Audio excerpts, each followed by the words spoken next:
Temas que hemos estado revisando aquí en la mañana informativa. Con nuevo equipo de ministros y ministras, el gobierno inició su segundo año en la moneda, periodo que ha sido complejo y que ha obligado a cambiar algunos ejes, especialmente tras lo último, la derrota en el Congreso con respecto a la reforma tributaria.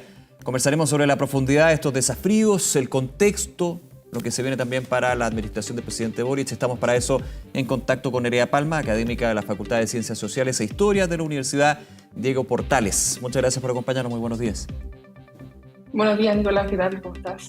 Muy bien, gracias por estos minutos. Primero, para comenzar esta conversación, las lecturas, las claves, digamos, de este cambio de gabinete y que evidentemente también permean lo que es ya el inicio del segundo año de la administración del presidente Boric.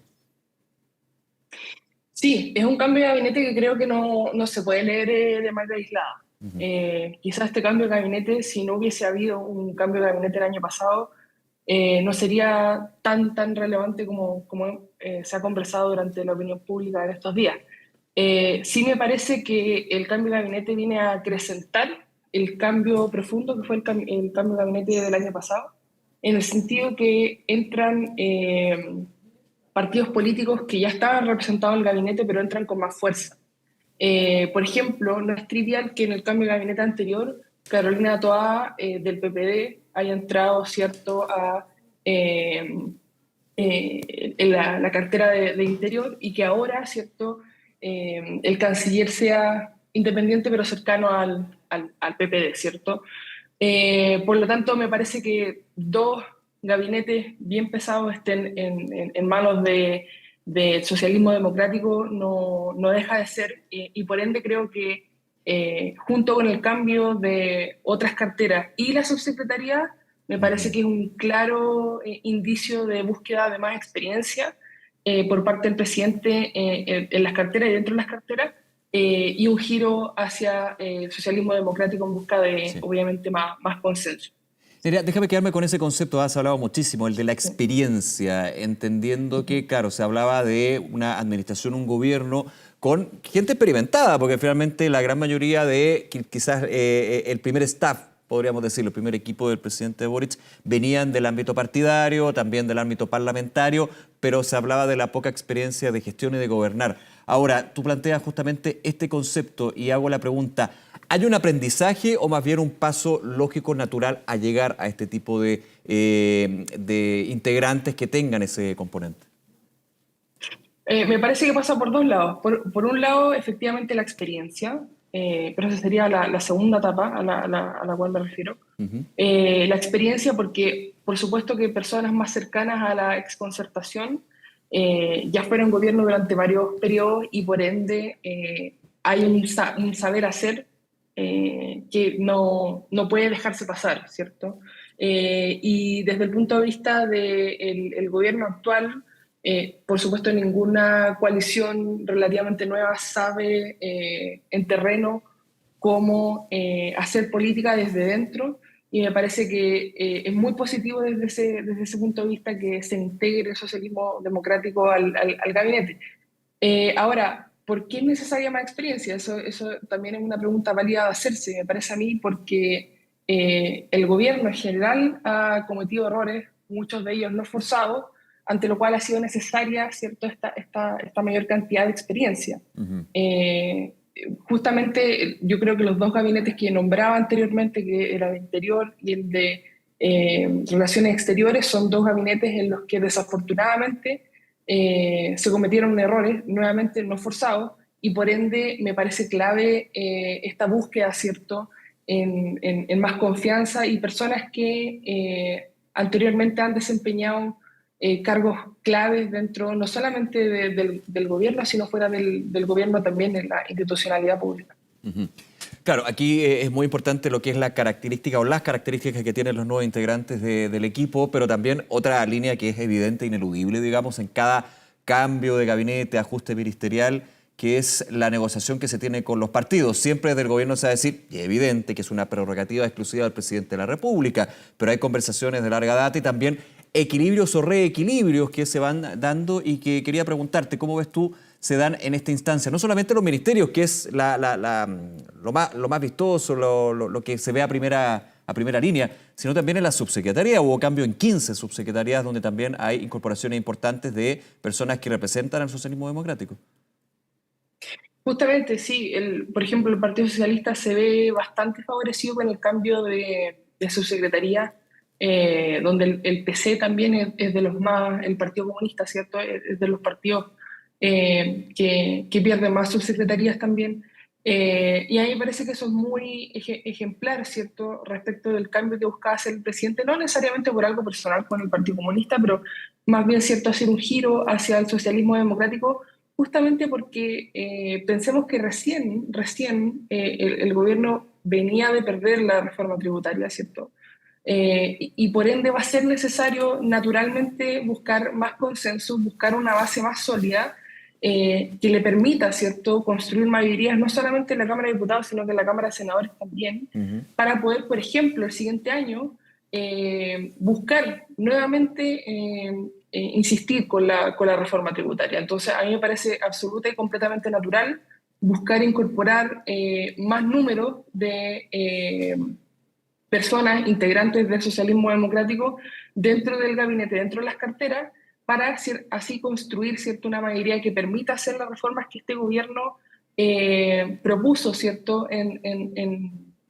tanto en la primera y en la segunda vuelta. Me parece absoluta y completamente natural, y me parece desde el discurso, ¿cierto?, de buscar acuerdos lo más lógico posible. ¿Cuánto influye, Nerea, o cuánto pesa a tu juicio el revés legislativo, el rechazo a la idea de legislar de la reforma tributaria en este cambio de gabinete? Y también sumo otro, el inicio de un nuevo año de la administración del presidente Boric. Muchos dirían, bueno, con el cambio de gabinete no tiene mucho que ver porque finalmente es un hecho coyuntural de la semana, pero evidentemente estamos hablando de una de las reformas claves estructurales de esta administración.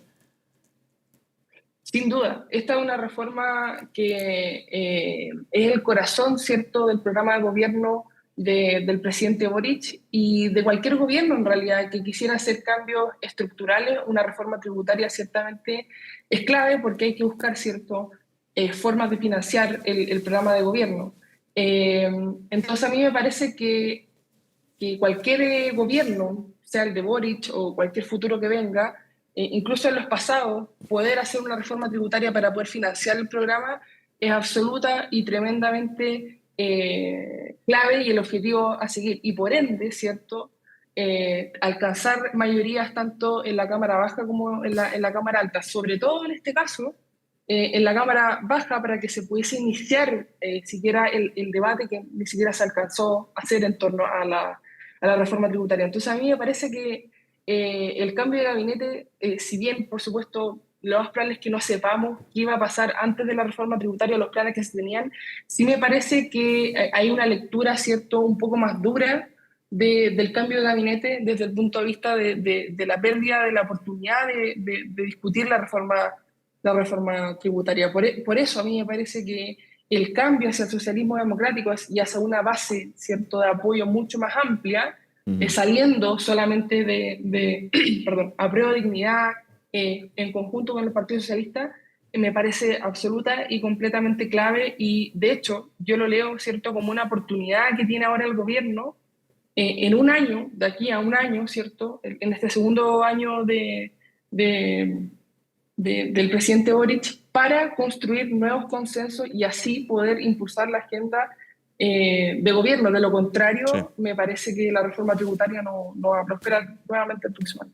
Interesante eso, estaba recordando parte del discurso, las declaraciones que entregó tras el cambio de gabinete el presidente Boric. Ya hablaba de ampliar las bases de apoyo. Eso ha sido una dinámica de lo que fue toda su primera administración, por eso hablábamos de estas dos almas, como se menciona, el Frente Amplio y también el socialismo democrático. Ahora, cuando habla de ampliar las bases de apoyo y uno hace la lectura directa, digamos, de conseguir votos en el Congreso para lo que son los proyectos de ley, las reformas estructurales, uno pensaría que más bien esa base de apoyo tiene que ampliarse a otros sectores de la oposición, una oposición donde tenemos Chile Vamos, donde está Republicanos, donde está el PDG, donde hay movimientos y partidos, parte de la ex-DC también, que, por ejemplo, en la reforma tributaria votaron en contra, digamos, y eso es un mal antecedente, digamos, para lo que se viene en otras reformas que también son muy profundas. ¿Cómo lo ves tú ahí? Sí, justamente, de hecho, yo creo que la lectura va justamente por ese lado por parte del gobierno. No me sorprendería. ¿Por qué? Porque el socialismo democrático es mucho más fácil dialogar con la oposición, sobre todo con la oposición actual que tenemos, sobre Ujú. todo con Chile, vamos, no tanto con el republicano, pero desde el socialismo democrático que desde Apruebo Desde Dignidad. la Prodignidad, Por claro. ende, exacto. Entonces, Claro. por ende, es clave, ¿cierto?, que el socialismo democrático no necesariamente adquiera un protagonismo mayor al que tiene ahora, no necesariamente eso, pero sí ganar en número, ¿cierto?, para que la oposición se vea más cercana, ¿cierto?, al gobierno y con posibilidad de dialogar en temáticas clave, como por ejemplo la reforma tributaria, porque lo cierto es que intentar impulsar una reforma tributaria sin que la oposición, cualquiera sea, esté de acuerdo es bastante, bastante difícil, sobre todo en un país como el Chile multipartidista, en donde no solamente la coalición de gobierno es muy numerosa, sino que también es numerosa, ¿cierto?, la La oposición. oposición. Entonces, por ende, a mí me parece que el gobierno no solamente busca ampliar el número, ¿cierto?, o ampliar la base desde el socialismo democrático, sino que para que el socialismo democrático también pueda ayudar a ser un puente con respecto a la oposición. Ujú.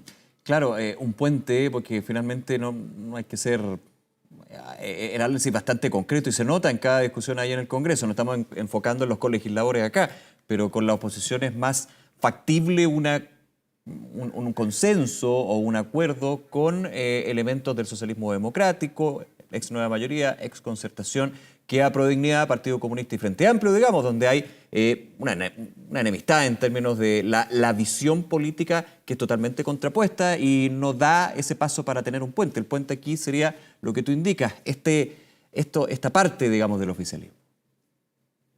Sin duda, sin duda. A mí me parece sí que el presidente tiene, a mí me parece que tiene gran capacidad de diálogo y gran capacidad él para llegar a acuerdos, pero sí creo que no basta, por supuesto, solamente Mm. con el presidente, no basta con la prueba de dignidad en este contexto actual, por supuesto. Ya ha pasado un año de gobierno, por supuesto que también pesa la derrota del plebiscito del 4 de septiembre del año pasado. Ujú. Distintas ¿A serían tu las juicio fue un punto de circunstancias. inflexión ese 4 de septiembre, ese resultado del plebiscito? Que de hecho desde el mismo gobierno se decía, este plebiscito no es un plebiscito al gobierno, pero sí se nota en el cambio de gabinete que sigue, en los enfoques, digamos. ¿Hay un punto de inflexión ahí?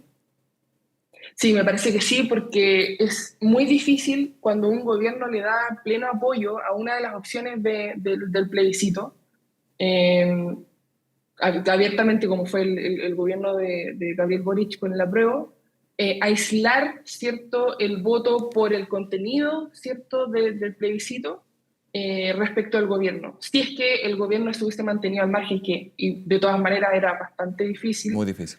por todo el apoyo, ¿cierto?, que había presentado atrás a el plebiscito de entrada. Ujú. eh, Quizás podríamos estar hablando de otras circunstancias, pero dado que el gobierno le entregó un apoyo restricto a la prueba, me parece muy difícil intentar aislar el rechazo con el rechazo al gobierno, que justamente en ese periodo y durante todo el gobierno de Boric ha ido a la baja, salvo, ¿cierto?, en las últimas semanas. Entonces me parece muy difícil de aislar y por ende me parece un golpe tremendamente duro, tremendamente fuerte, y el segundo golpe duro ha sido, por supuesto, la reforma tributaria que hace que pierda tiempo el gobierno para poder impulsar su agenda, que es el propósito, ¿cierto?, del gobierno de Boric. Nerea, por último, comienza este nuevo año para el gobierno del presidente Boric. ¿Cuál crees tú que en lo inmediato, primer semestre, primer trimestre, digamos, son los grandes temas y por sobre todo los ejes que serían parte de este camino que lleva el gobierno?